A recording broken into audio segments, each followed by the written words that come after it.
If you're a landlord in England who either wants to sell up with vacant possession or move in yourself or your family into your rental property, do you know what you need to do now that the Renters' Rights Act is in force? Our Section 21 no-fault evictions were abolished on the 1st of May 2026, and the only way now to evict a tenant is by using the revised process under Section 8 of the Housing Act 1988 by relying on a ground. For moving in or selling up, there are two no-fault eviction grounds called Grounds 1 and 1A. However, Section 8 is a lot more complicated than Section 21, and Grounds 1 and 1A are particularly tricky to use. In this video, I explain the ins and outs of how Grounds 1 and 1A work in practice, including when to serve the notice, how to complete Form 3A, the restricted period, and the penalties for breaching the rules. And the reason for dealing with these two grounds together is that the framework is the same for them both, and they differ from the other Section 8 grounds in the same way.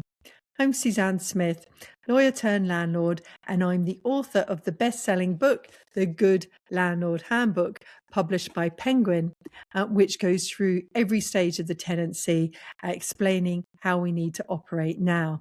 I also run the Independent Landlord website and this YouTube channel, and you can sign up for my free Friday newsletter to keep up to date on theindependentlandlord.com/subscribe.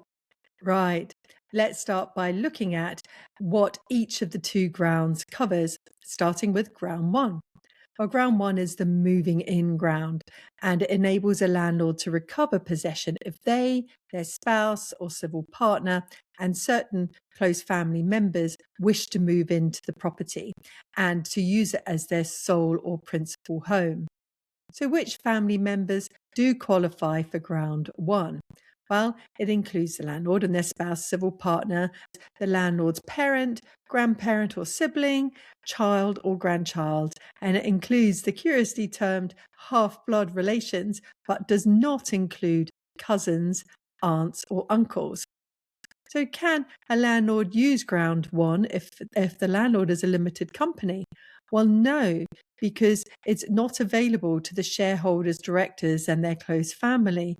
This is because a company is a separate legal entity that's distinct from its shareholders and directors, and only landlords who actually own the property directly themselves can use Ground 1. Now let's look at Ground 1A, which is a selling up ground.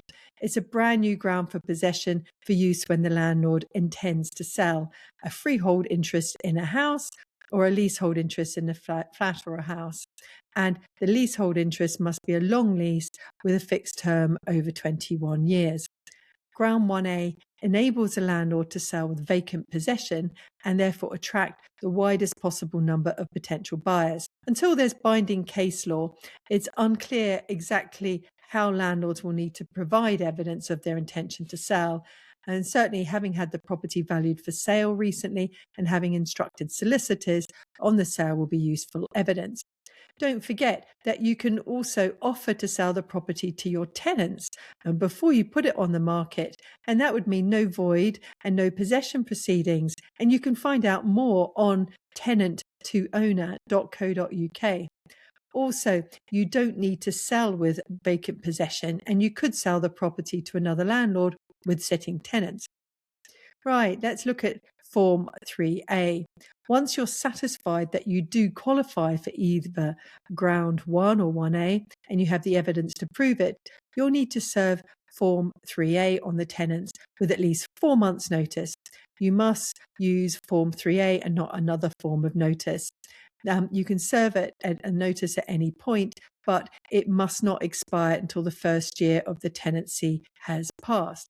For instance, if a landlord serves the notice after the 8th month of the tenancy, they can give 4 months' notice, as this will expire after the first year. If they serve it earlier, they'll need to give more than 4 months' notice to ensure that it expires after the first year. The notice does not need to expire on a rent day or in line with a rent period. You can download Form 3A from gov.uk, and I do a detailed walkthrough of the eviction process, including completing Form 3A in this video here. Right, let's now look at the restricted period. Once you serve a Form 3A relying on Ground 1 or 1A, you can't relet or market the property for reletting as a rental or as a license to occupy, for instance, Airbnb, for the whole of the notice period, which is at least 4 months, and for 12 months after the notice period expires. This means that the restricted period is at least 16 months long. Therefore, if you're using Ground 1A, you'll need to be a motivated buyer and price the property to sell, because you can't dip your toe in the water and change your mind. And it's the same if you want you or your family to move in. If it's just for a short while, you'll have to sit out the rest of the restricted period before you can charge someone for living there.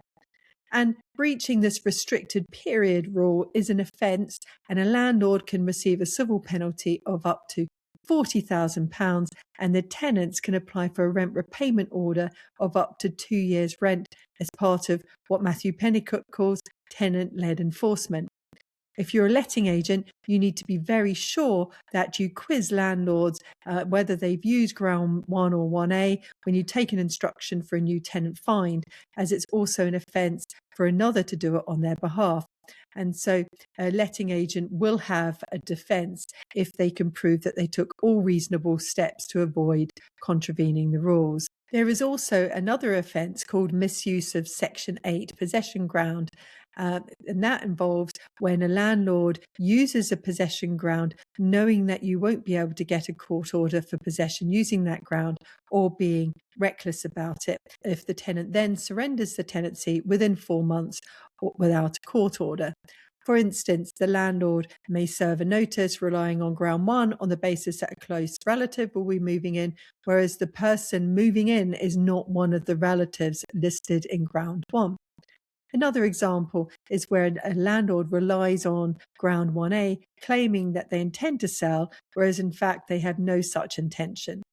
As with the breach of the restricted period rules, it's an offence to knowingly or recklessly misuse a possession ground, and not only will the local authority be able to impose a civil penalty of up to £40,000, but again, the former tenants will be able to apply to the first tier tribunal for a rent repayment order of up to 2 years' rent.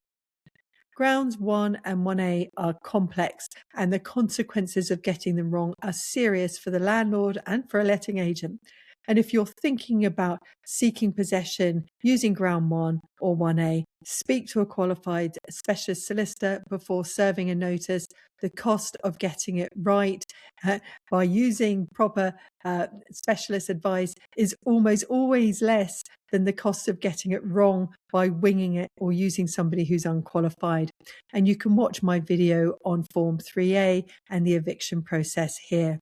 Don't forget, you can keep up to date for free by signing up to my free newsletter at theindependentlandlord.com/subscribe. And for a practical guide to every stage of the tenancy, there's my best-selling book, The Good Landlord Handbook, published by Penguin. And if you have any questions, you can ask me them at the twice monthly live streams in my membership, The Independent Landlord Hub. See you soon, and hopefully in the Hub.